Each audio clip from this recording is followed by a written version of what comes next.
Friends, dear followers, in this video, I'm going to show you a gambit with the black pieces that's absolutely spectacular. You're going to love it because it's so easy to play, so easy to remember the plans, and you'll be able to use it so many times. Why?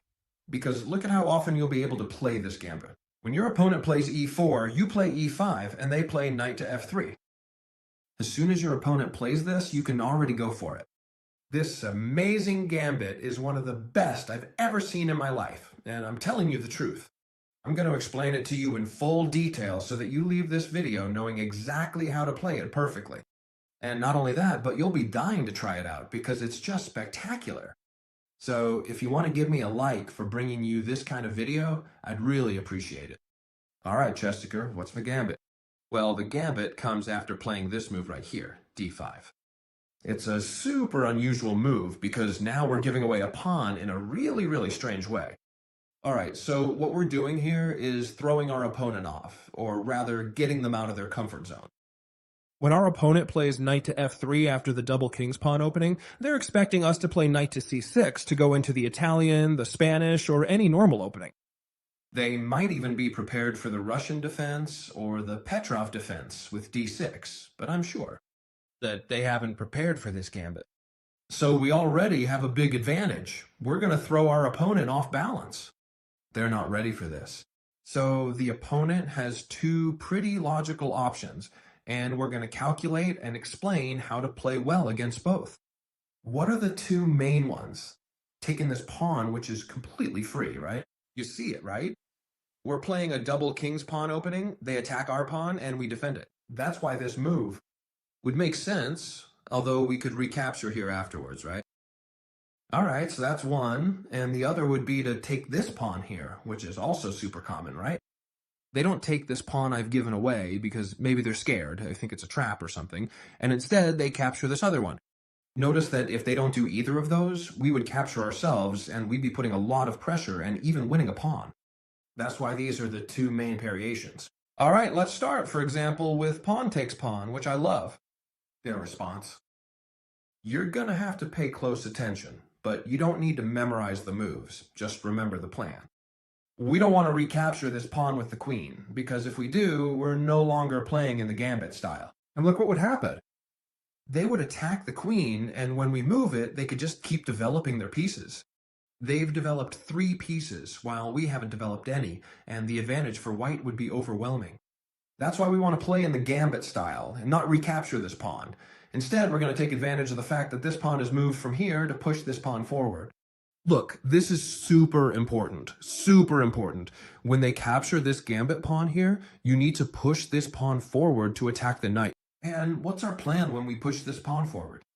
Well, to launch an attack on the knight on f3 so it moves toward the queen side. And this is very simple, just watch. Let's calculate all the options so we don't miss anything.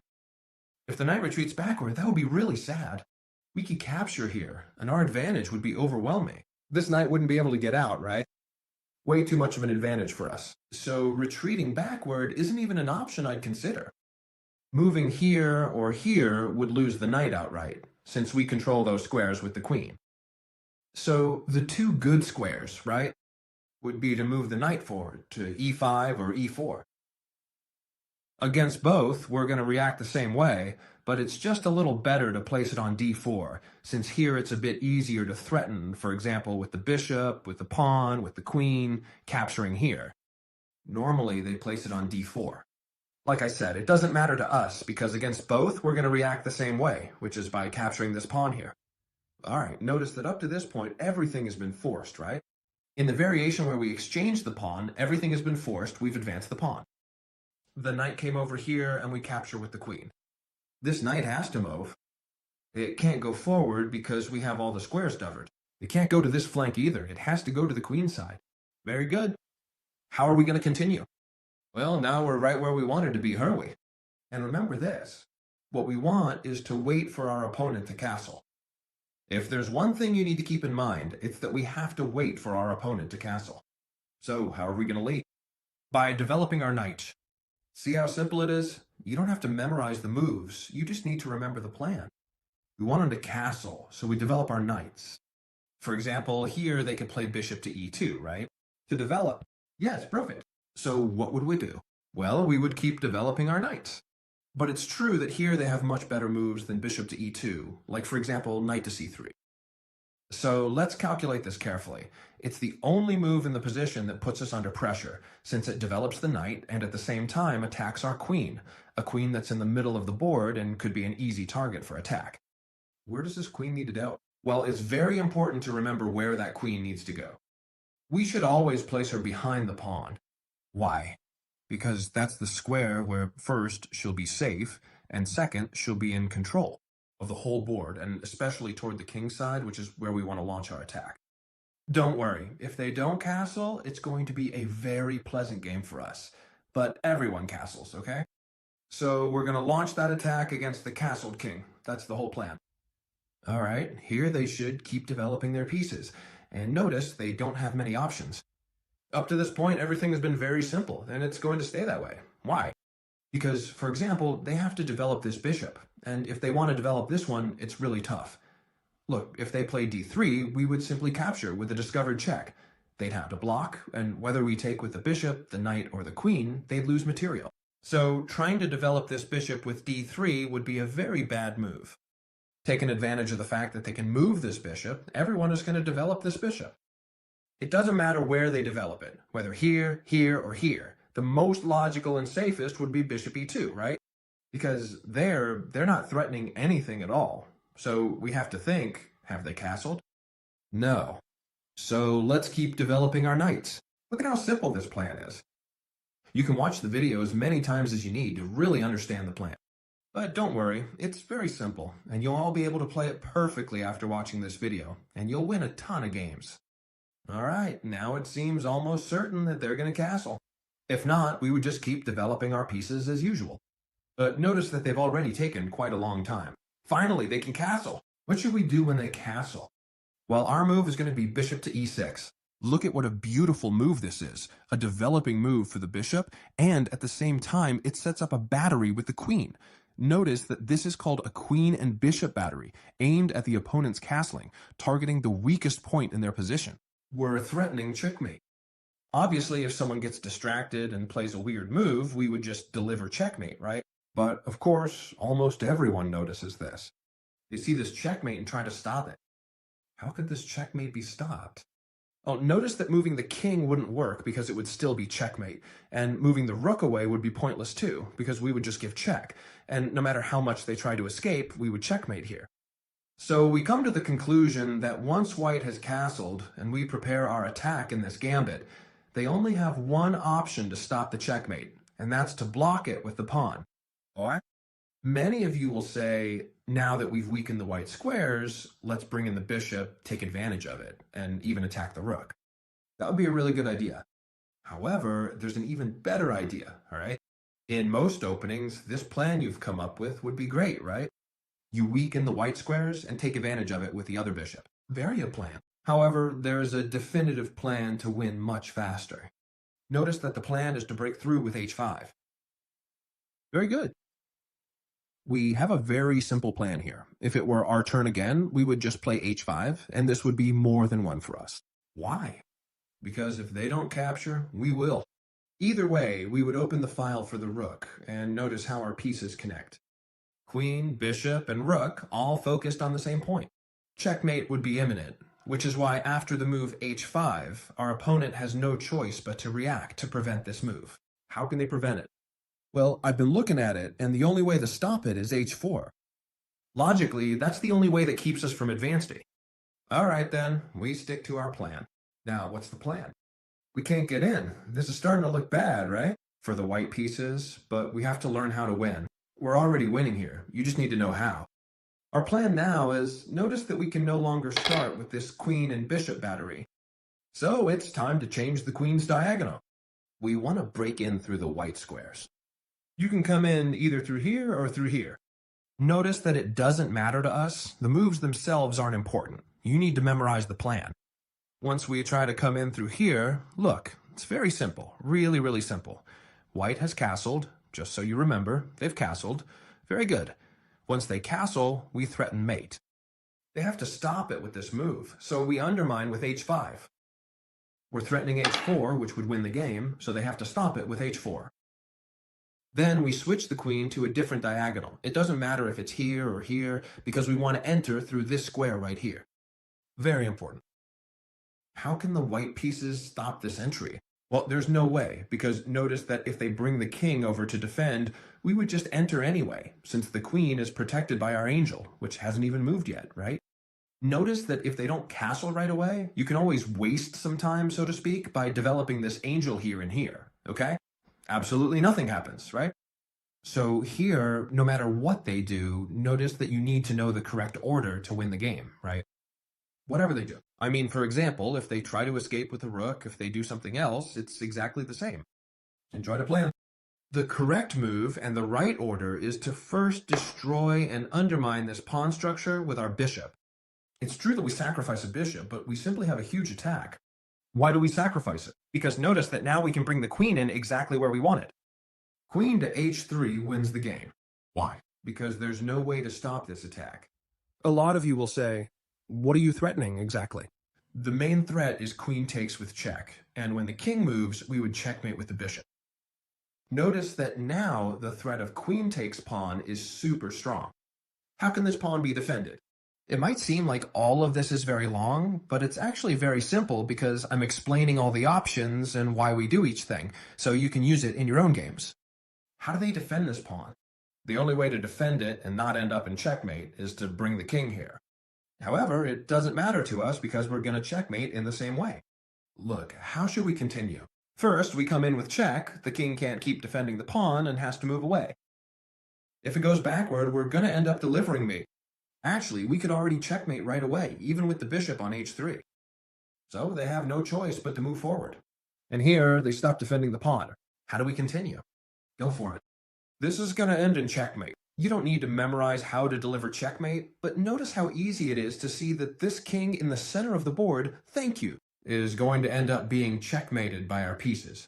If you want, I can show you an example of how to deliver checkmate, in case you don't know how. But it's very simple.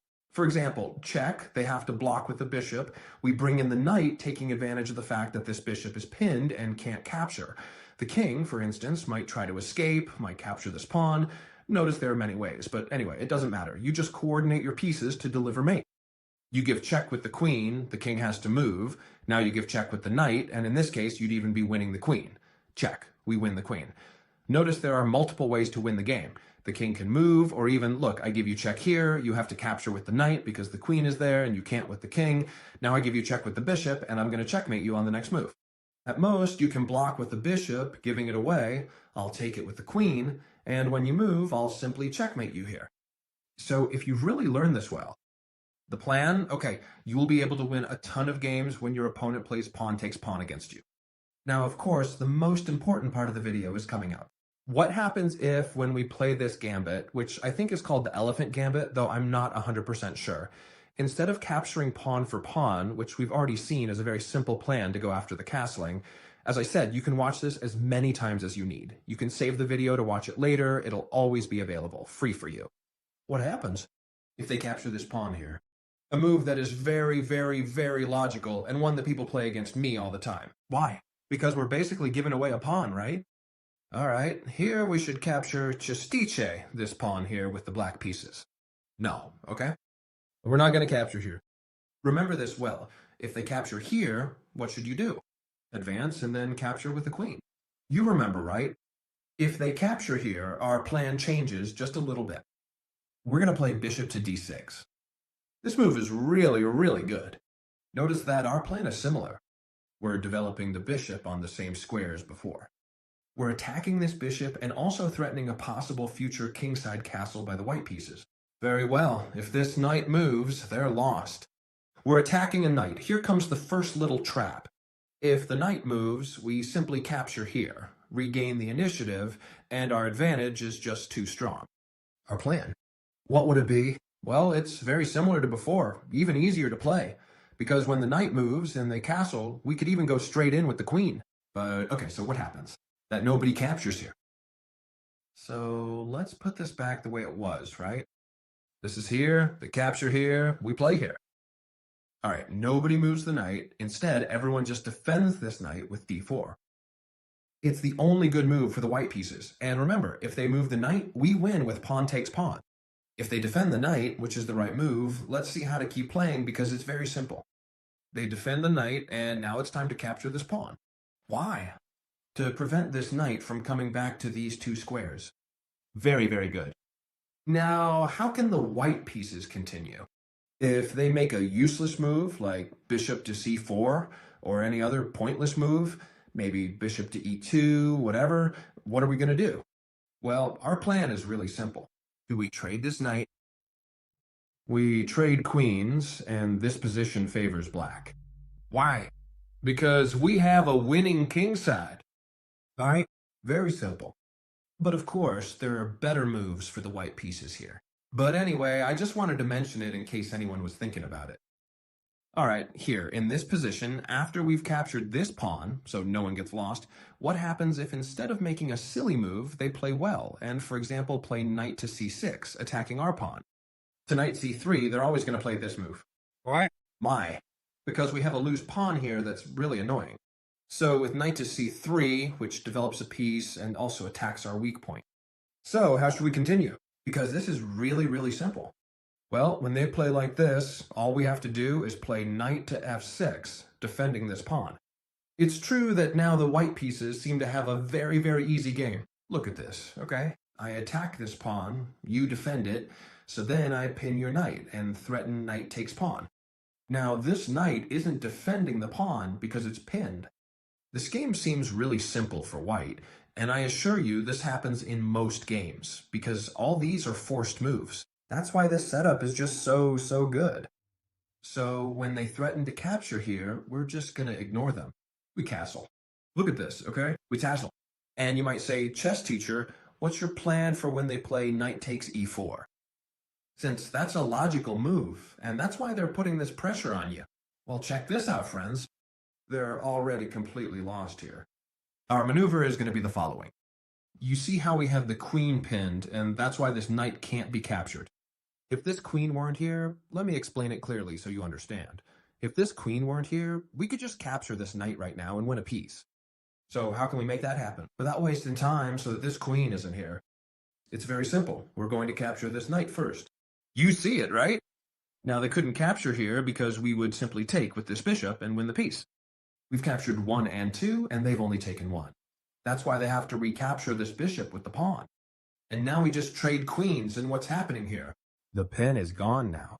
When they take back the queen, we capture this knight and end up with an extra piece. Look at what an incredibly good position this is. 2 pieces for the opponent, 1, 2, and 3 for us. So if they capture this pawn with the knight, like we saw a moment ago, they'll end up losing a piece. I almost forgot the most important line you need to know if you want to play this gambit. Why? Because when they play knight to f3 and you play d5, the gambit we've been talking about throughout the whole video, in case anyone's lost, when they capture this pawn and we push our other pawn to attack this knight, instead of moving the knight away, which we've seen as a mistake because we launched the first attack from the video, they play queen to e2, a very strong move, since it prevents us from capturing this pawn due to the pin from the queen. Thank you. So how should we respond to this? It's very simple, but you need to know it, because if you don't, you're going to end up struggling a lot. And it's silly because I'm going to explain it to you now, and then you won't have any problems. So all you have to do is just give up this pawn they're attacking. They're attacking it with the queen, so we're going to play bishop to e7. Yes, we give it up, but what we don't want is to get checked. So we put the bishop in front, and when they capture, they haven't given us check. We keep developing. How? Well, we develop the knight first. We're threatening the queen, so it has to move. Notice that it doesn't have many good squares to go to, because if it goes here or here, it blocks the bishop. So what a lot of people do logically is come here to give this check, and notice that here the move is not going to be bishop to d7. I'm sure you're all thinking of this move to keep moving the queen. However, that's not very good either, because they play queen to b3 and attack us at this point. All right? We don't want that. What do we want to play? Well, our plan is very simple. Remember this well. c6 to block the check. And no matter how much they capture, we're going to recapture with the knight.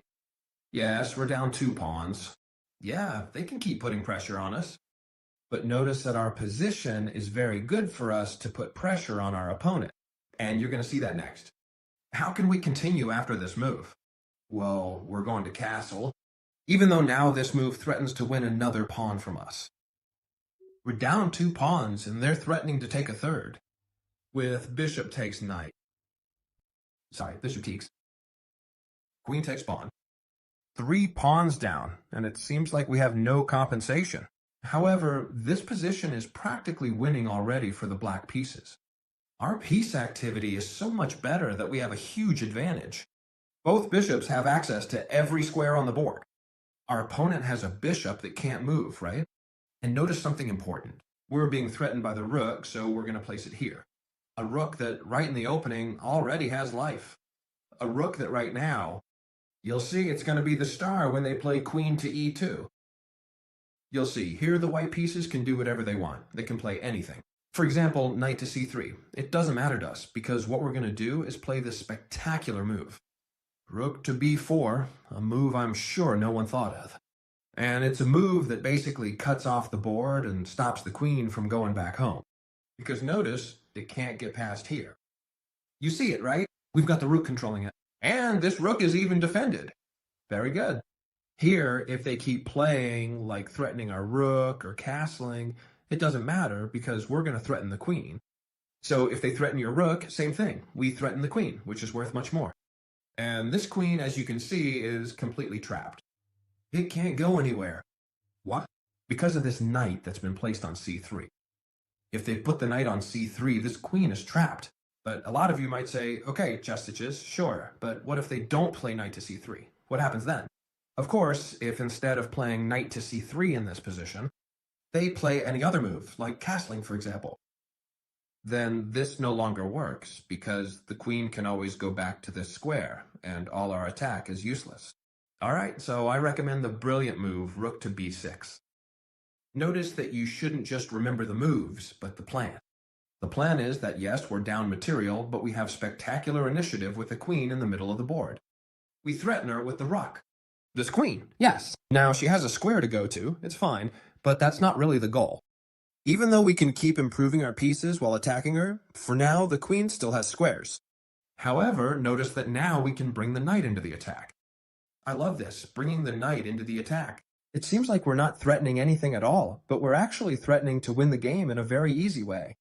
No matter what they do, we're going to capture this pawn here. Notice that if this pawn advances, it's even worse because we jump in with the knight to cause this mess. So whatever they do, we capture this pawn, sacrificing another piece.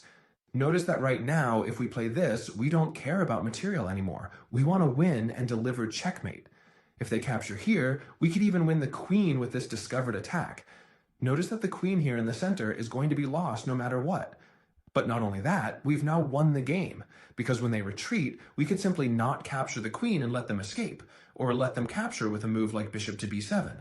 And even if they capture the bishop, we only have to recapture, because after bishop takes knight, it's checkmate. Notice that this king can't escape in any way. I hope you really enjoyed this video. Leave me a big like if you did. See you tomorrow in the next video, friends. Goodbye.